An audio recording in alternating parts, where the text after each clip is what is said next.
continuar con la cursada. Ustedes saben, soy la profesora Nuria Escalante, en compañía del profesor Gabriel Paliza vamos a continuar con esta cursada. Para este módulo, que es el módulo 5, vamos a ver el boom latinoamericano, ¿sí? ¿Qué pasa con este boom? ¿Sí? Acá puse que es una expresión sin significado y a la vez está cargada de significados, por eso elegí esta imagen, para que veamos que el boom va a estar cargado de significados. ¿Cuáles son esos significados?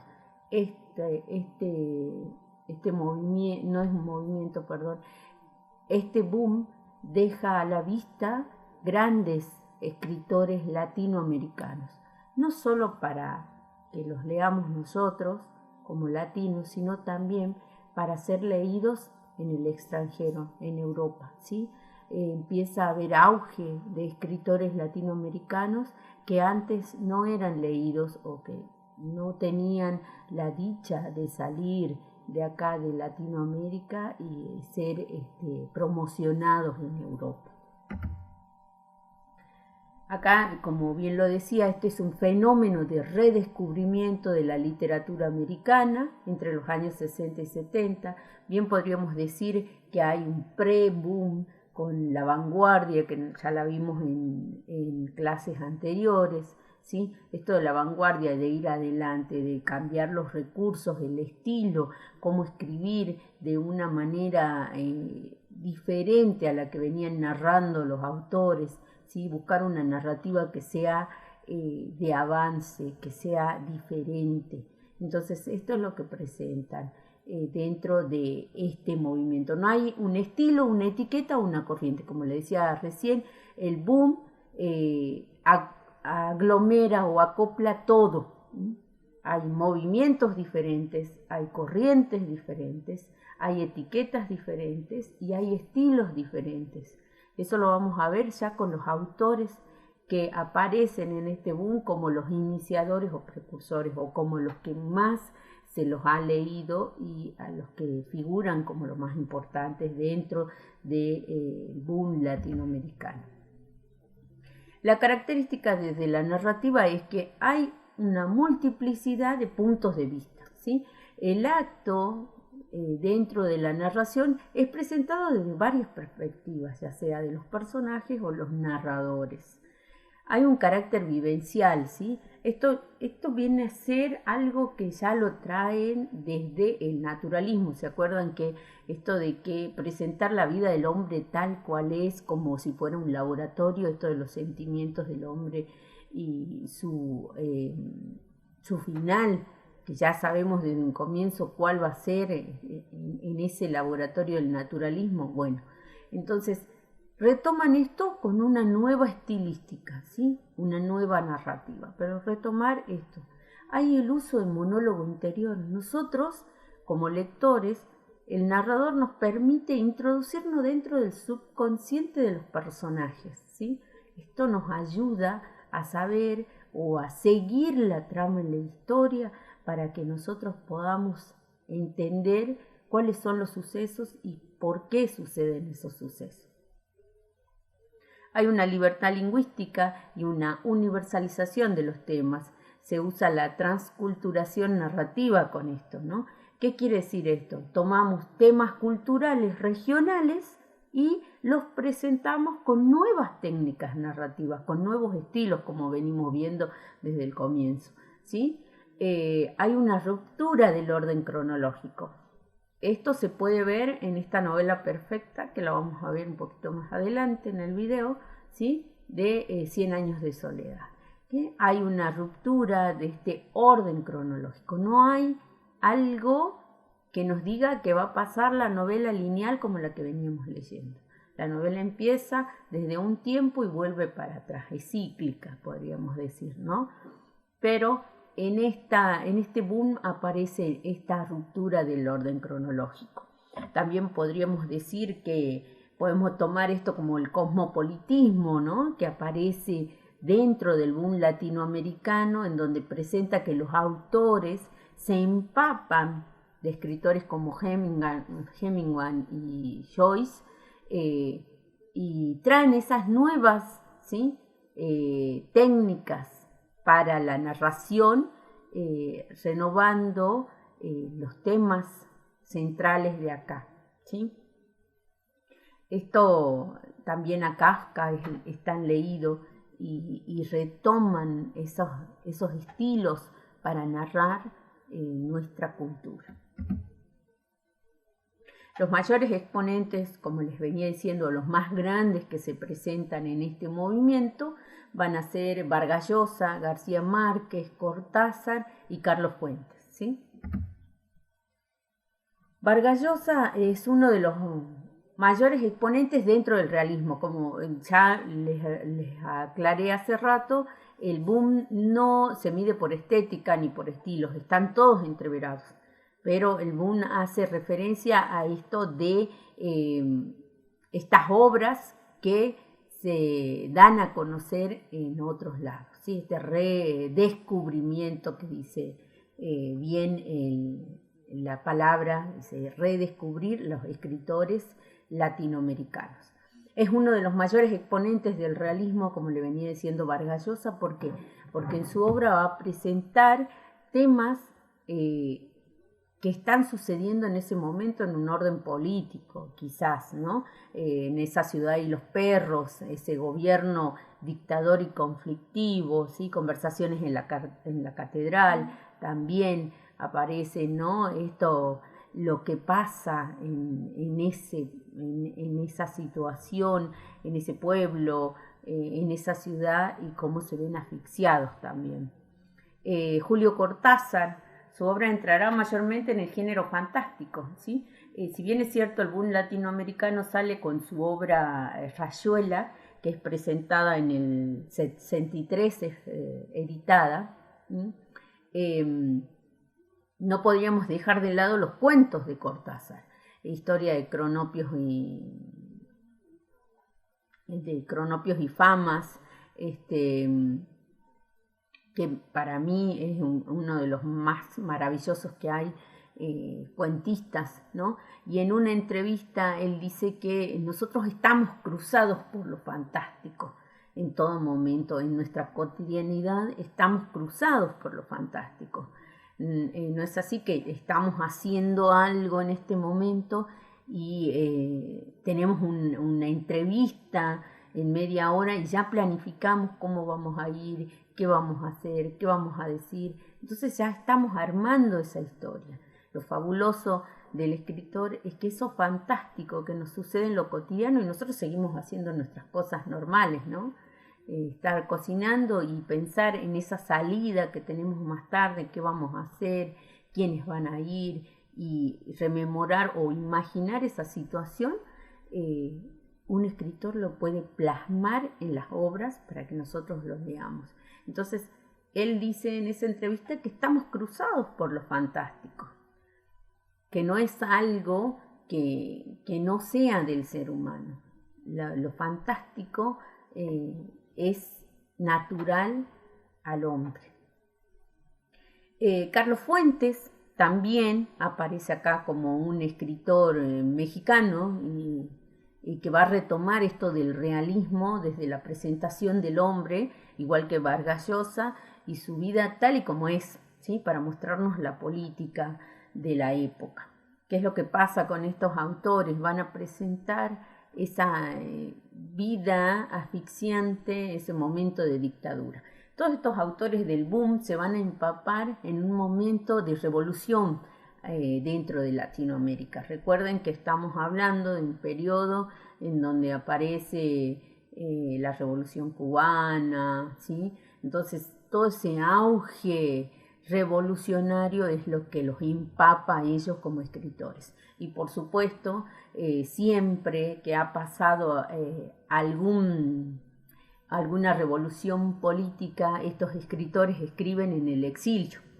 No era de esperarse menos, ¿no? Como veníamos viendo desde el comienzo de la cursada, Echeverría, Sarmiento, escriben desde el exilio, ¿sí? Bueno, acá pasa lo mismo, estos escritores van a presentar sus obras desde el exilio. Vamos a hablar más adelante de las editoriales que también son importantes dentro del boom latinoamericano. Y no nos podemos olvidar de García Márquez, que ha sido el presentador del realismo mágico, ¿sí? En la mayor exponencia o en su mayor expresión dentro de la obra Cien años de soledad. Muchos críticos, ¿sí?, han tomado esa novela como la novela perfecta. Muchos teóricos dicen que esa novela es la novela perfecta, en donde hay multiplicidad de sentidos, en donde hay multiplicidad de personajes, donde se exponencia y se presenta mucho mejor la literatura, esto cíclico que vuelve a pasar y en donde está presente toda la cultura regional, donde está presente toda la política de 100 años, ¿sí? Y en donde el comienzo y el final se unen, ¿no? Podríamos decir que es, como les venía diciendo, algo cíclico. Bien, vamos a ver acá un pequeño video de cómo Cortázar también hace una crítica a esto del boom, ¿no? Este nombre que renombra un hecho latinoamericano con una expresión inglesa quizás. Ahí hace una crítica al cómic, que también renombra a la historieta como algo importante, pero es algo solamente un dicho. Y él hace hincapié en esto de las editoriales.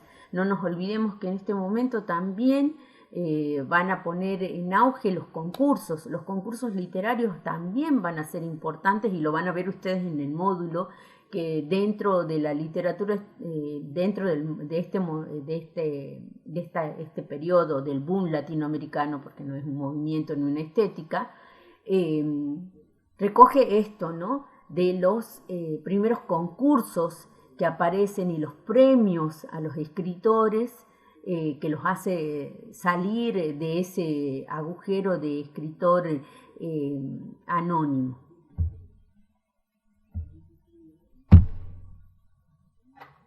Y con respecto al boom, empezando porque, como en el caso del cómic, siempre me ha molestado que un fenómeno latinoamericano sea definida con un término inglés, que es políticamente muy significativa, esa debilidad, lamentable debilidad. Yo creo que el boom responde al azar, a ese azar que hace tan bien las cosas. El azar hace muy bien las cosas en la historia, lo hace mucho mejor que la lógica.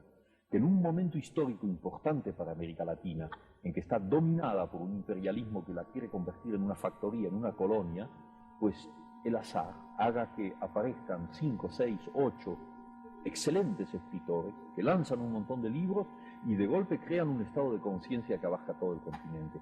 Porque mira, Joaquín, y esto es importante, tú sabes cómo ha sido atacado el boom, considerándolo una especie de maniobra editorial, considerando que la promoción de los editores había lanzado al boom. Bueno, yo no estoy calificado para hablar de eso, porque yo soy uno de los protagonistas del boom, pero puedo decirte que mi obra personal fue hecha en la soledad, fue hecha en la pobreza, fue hecha sin el menor apoyo editorial, y que cuando los editores se despertaron a mis libros, a los libros de Fuentes, a los de García Márquez, a los de Vargas Llosa, se despertaron porque las primeras precarias y difíciles ediciones habían sido bruscamente leídas por un montón de gente que se las pasó de mano en mano, y los editores, que no son tontos y que están ahí para ganar dinero, comprendieron perfectamente que esos escritores había que editarlos. Ellos no nos inventaron a nosotros. Nosotros escribimos solos, además lejos de América Latina. García Márquez escribió lejos, Vargas Llosa escribió lejos, Asturias escribió lejos, y yo también. No teníamos amigos editores, no teníamos editores. Los editores vinieron después. Y es una tentativa de deformar la realidad, sostener que el boom es una maniobra hecha con fines de promoción. Porque la verdad es que ninguna promoción editorial ha salvado a un autor o a una literatura. Con una gran campaña de promoción puedes lanzar un libro, una primera edición, pero si el libro no vale por sí mismo, ¿cuánto tiempo dura?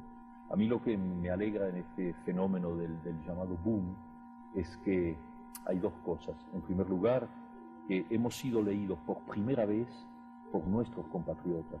Yo pertenezco a una generación que no leía a los escritores latinoamericanos, sino con cuentagotas. Teníamos a Borges, teníamos a Arl, teníamos a dos o tres, y ahí se acababa. Estamos vueltos a Europa. Lo que leíamos era la última novela de Graham Greene, la última novela de François Mauriac, la última novela de Pearl Buck o de Hemingway. Magníficos escritores y que hay que leer y en buena hora, pero estábamos de espaldas a nuestra realidad. Y en 10 años de eso que llaman el boom, sucede que hay millones de latinoamericanos que se han despertado a ese hecho maravilloso de tener confianza en sí mismos, porque si yo tengo confianza en un escritor argentino, estoy teniendo confianza en mí mismo, tengo confianza como perteneciente a una sociedad, a una cultura, a un ritmo histórico. Entonces de golpe tenemos un continente que nos lee a nosotros. Entonces fíjate lo que eso significa como signo revolucionario, como búsqueda de una identidad. Sabemos cada vez mejor que somos latinoamericanos y que, como dijo Darío, invirtiendo la frase, tantos millones de hombres no hablaremos inglés, hablaremos español. Y esa es la segunda mitad de la cosa que toca España y que a mí me da tanta alegría. Y es el hecho de que ustedes, los españoles, nos leen a los latinoamericanos y nos leen amistosamente, nos leen fraternalmente. Bueno, ese contacto, después de un largo periodo de distancia, tú conoces muy bien, ese contacto es fecundo, ese contacto nos vuelve a enlazar. Ya no necesitamos ni a Hernán Cortés ni a Pizarro, los que crearon las diferencias. No, ya somos un solo conjunto unidos por un idioma y ojalá que por un mismo destino histórico. Bien, entonces, para continuar, ¿no? Retomando estas palabras de Cortázar que dice que hemos sido leídos, ¿no? Qué importante esto de decir hemos sido leídos por nuestro propio pueblo. Es algo muy significativo. Rayuela es la obra por excelencia que la vamos a analizar dentro de este módulo, ¿sí? Vamos a analizar cómo ha sido escrita, qué es lo que capta lingüísticamente hablando y narrativamente hablando, qué es lo que capta Rayuela, porque es una obra excelente y es la clásica obra del boom latinoamericano por excelencia, ¿no? Una de las más marcadas, de las más renombradas, dentro de lo fantástico, porque nos ayuda a nosotros como lectores, nos interpela a hacer una elección, la elección de cómo voy a leer. Y esto en esa entrevista los invito a leer a fondo. Se llama el programa donde entrevistan, es un documental que tiene la entrevista de varios autores, ¿sí? Me pareció interesante esto de que cada autor analiza este boom latinoamericano desde su perspectiva y desde sus autores favoritos, ¿sí? Pero esto de incentivar al lector y ponerlo, esto lo dice muy bien Cortázar, ¿no? Esto de poner al lector a la altura del narrador, ¿sí? Entonces darle esa elección, esa posibilidad de que él elija cómo leer la obra, ¿sí? Darle una elección para que él vaya creando la historia. Entonces esta es una parte importante de lo que va a ser el boom latinoamericano, esto de dar rienda suelta que el lector pueda apropiarse de la obra.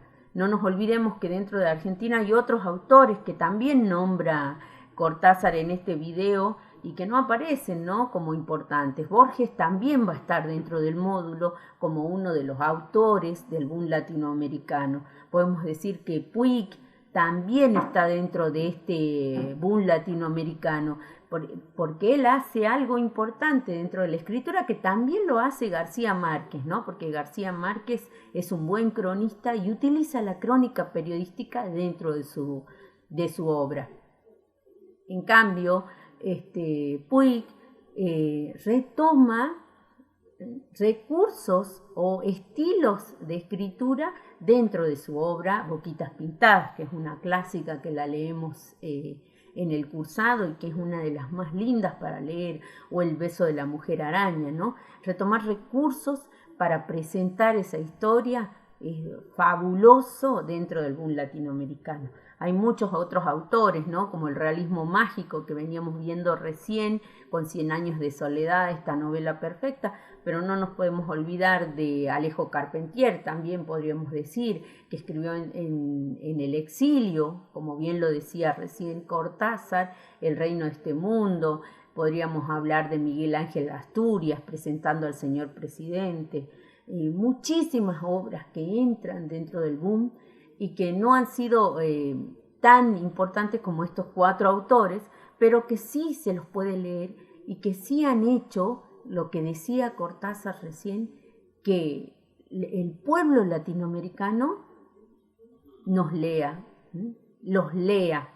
Nosotros, el pueblo, leamos a autores nuestros, nos empapemos de nuestra cultura, de nuestros autores. Ha sido fantástico lo que ha presentado el book.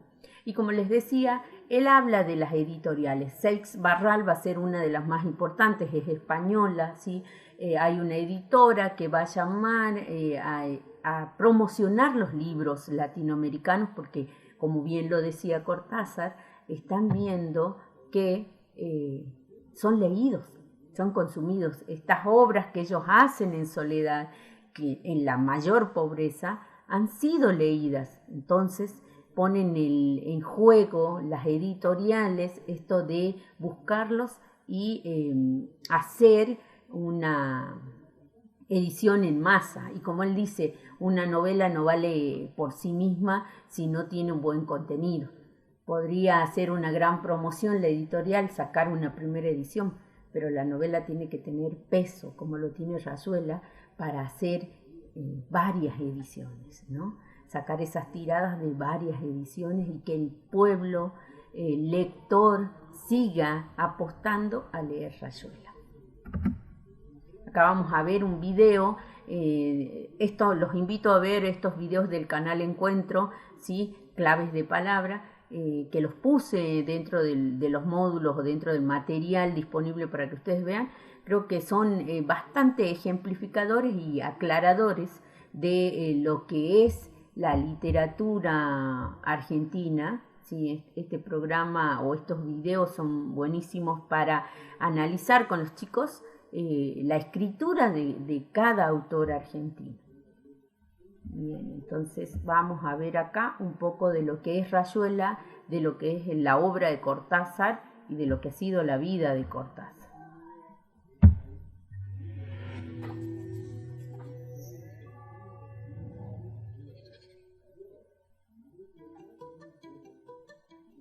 ¿Por qué escribo esto? No tengo ideas claras, ni siquiera tengo ideas. Hay jirones, impulsos, bloques, y todo busca una forma. Entonces entra en juego el ritmo, y yo escribo dentro de ese ritmo. Escribo por él, movido por él, y no por eso que llaman el pensamiento.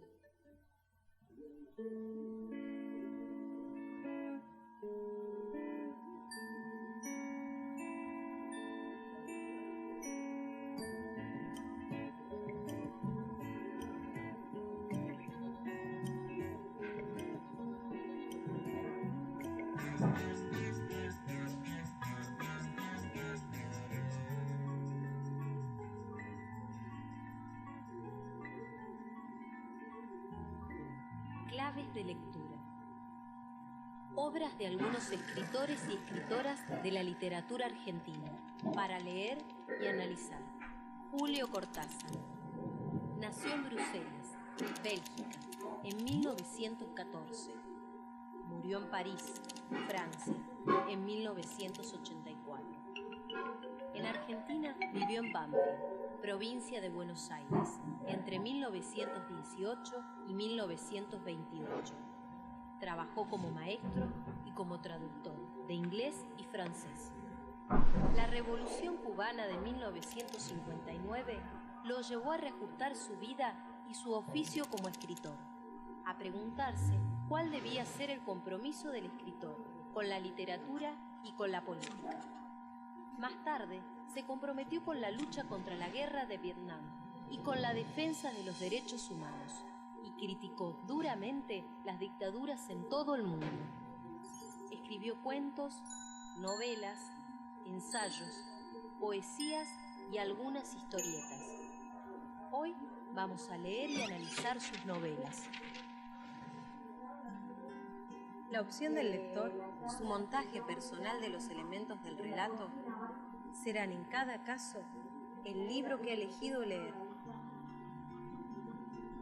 62 modelos para armar. Julio Cortázar. Desde pequeño fue un ávido lector.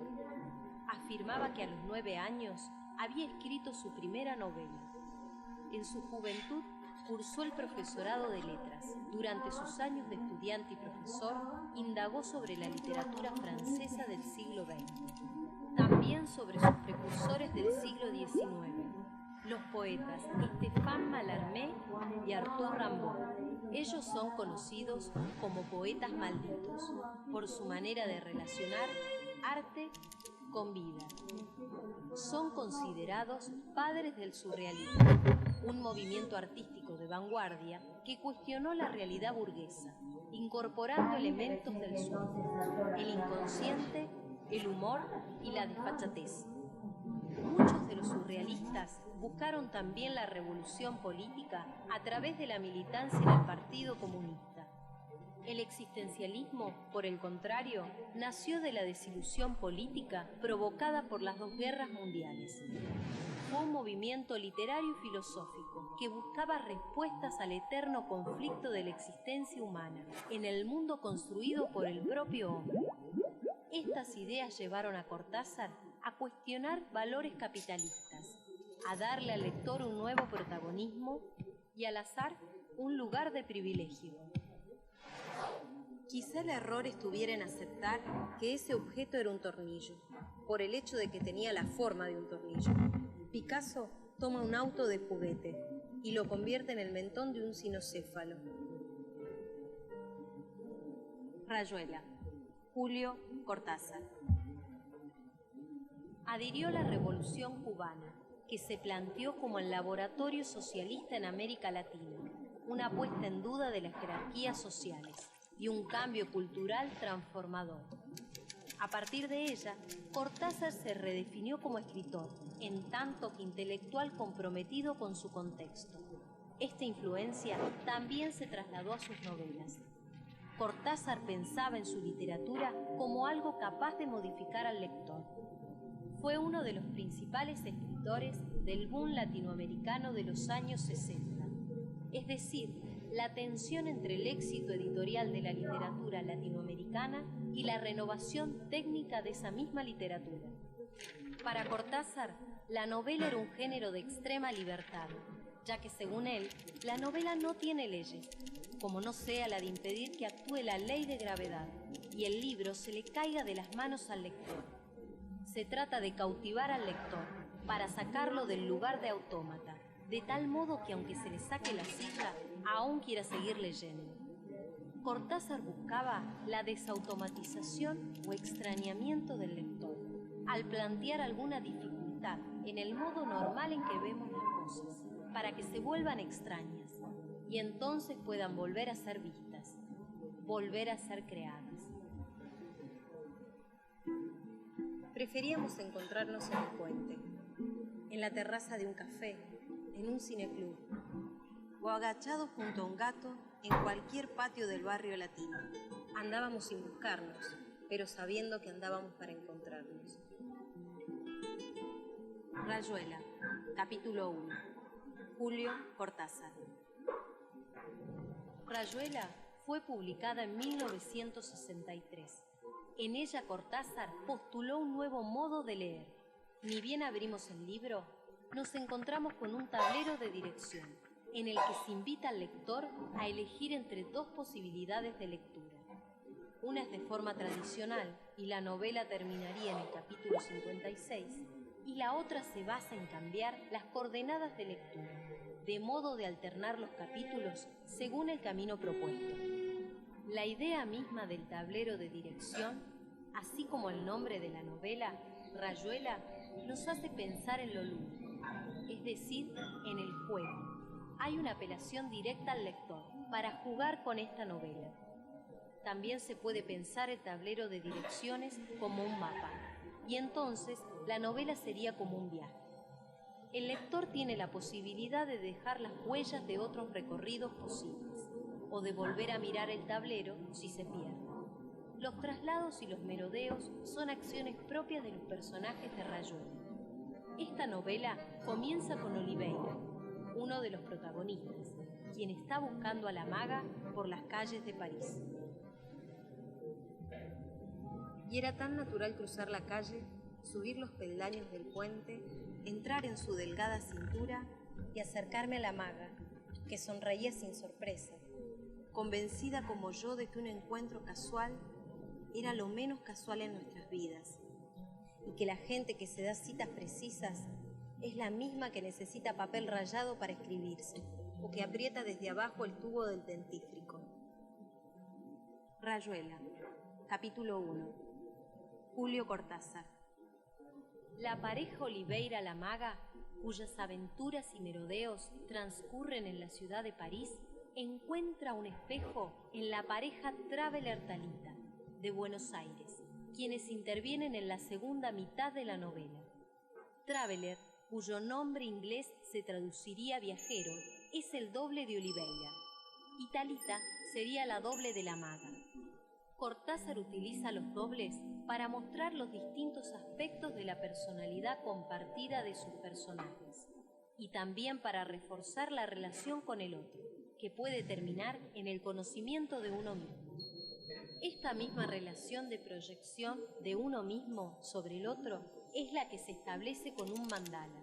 Un mandala es una representación simbólica del universo, a cuya interpretación se aplican el budismo y el hinduismo. Mandala fue otro de los posibles títulos que Cortázar pensó para Rayuela. En esta misma dirección, el lector, para Cortázar, es un doble del autor, y por eso insiste en la relación activa que tienen los lectores con la novela. En alguna parte Morelli procuraba justificar sus incoherencias narrativas, sosteniendo que la vida de los otros, tal como nos llega en la llamada realidad, no es cine, sino fotografía. Es decir, que no podemos aprender la acción, sino tan solo sus fragmentos eliáticamente. Bien, los invito a seguir viendo este video, ¿sí? Para que ustedes puedan analizar lo que ha sido la obra de Cortázar, y vamos a ver dentro del foro de tareas la obra de Cortázar más propiamente dicha en un análisis que ustedes me van a presentar. Autores argentinos, para terminar esto del boom latinoamericano, ¿no? En Argentina este proceso de divulgación de la literatura lo tiene el Instituto Di Tella, que va a ser un instituto en donde se va a promocionar estos concursos, obras de teatro, cine, algo cientificista también, ¿sí? Entonces hay una divulgación de la obra literaria argentina. Y la revista Primera Plana, dirigida por Jacobo Timerman, que va a acercar la nueva literatura a sectores de mayor público, ¿sí? A todo el público, como lo quería Art en un momento, ¿no? Que decía que la literatura debía también ser consumida por las masas, ¿sí? Y presentarla de esta manera en el boom latinoamericano es lo mejor que hay, como lo dice Cortázar, que nos lean nuestros provincianos o nuestro pueblo es lo mejor para un autor latinoamericano. Así que bueno, los espero en un próximo video y estaremos leyéndonos en los foros sucesivos. Muchísimas gracias, chicos.